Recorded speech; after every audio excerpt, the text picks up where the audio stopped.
I am easily able to dissect what is the number one potent factor that makes Myron Gains hit with all young men.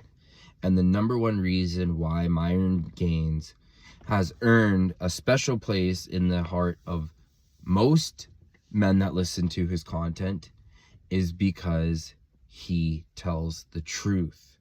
What about telling the truth slaps so hard about Myron is that Myron is a Muslim, and part of Muslim thinking is that enjoin what's good and forbid what's evil.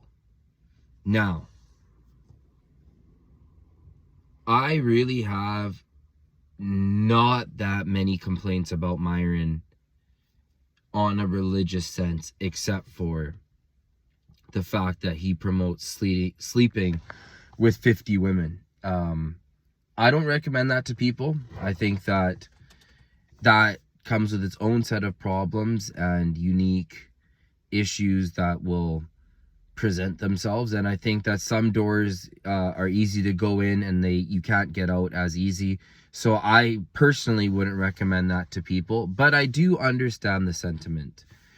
Now, besides that, and besides the fact that at times he'll promote leveraging and interest banking on the sense of buying homes, minus those two reasons, minus the sleeping with 50 women and promoting anything to do with interest banking, Myron is the man because he tells the truth and he hates the fuck shit. And I don't know what it is. That because he is able to have Nick Fuentes, someone that is a quote-unquote white nationalist, on his Fresh and Fit and able to talk with him and to see past the bullshit and to call out things that he finds bad in his own community, that's exemplary. That is exemplary. I think that no one calls out anything. I think that people these days, if you say like, hey, this girl I'm dating, she does OnlyFans, I think that people are so dumbed down, demoralized, that they'll start off by being like, oh, but you don't care about that, right? Oh, that doesn't bother you. You're comfortable in your own skin. You're not jealous, are you? Oh, we're gonna act like we don't care about that, right? That's how we're gonna act, like nothing. There's no big deal about that. But Myron has these bitches come onto his podcast all the time, and he's steady there telling them that what they do is trifling, and that you may think that people accept your behavior in society, but they don't. No one accepts this shit. And again, when you look at the average guy, they'll act like, oh, well, what's wrong with that? What's the big issue with having a high body count? Is that a thing that we were, is that something that we were, we're past that. And I feel like,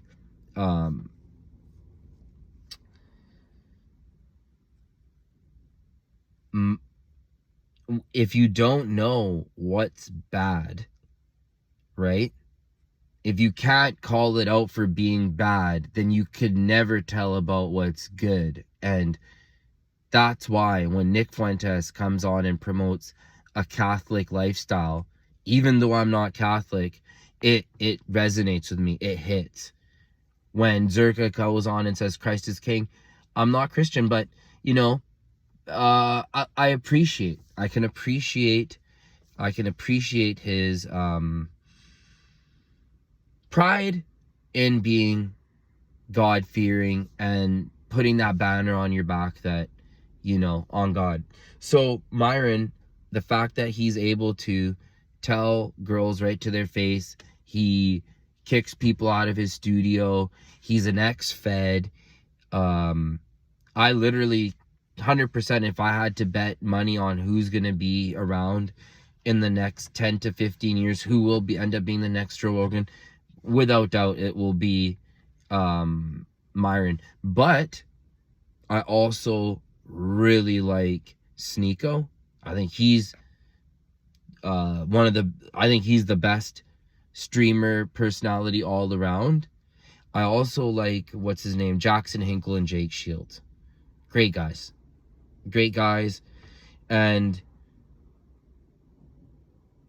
whenever I see like people saying like, oh, this is a really good scholar, oh, this is a really good this, oh, this is a really good that, it's like, unless you're not questioning the status quo, unless you're not, you know, making people feel alienated for their bad behavior, then what the hell is the point?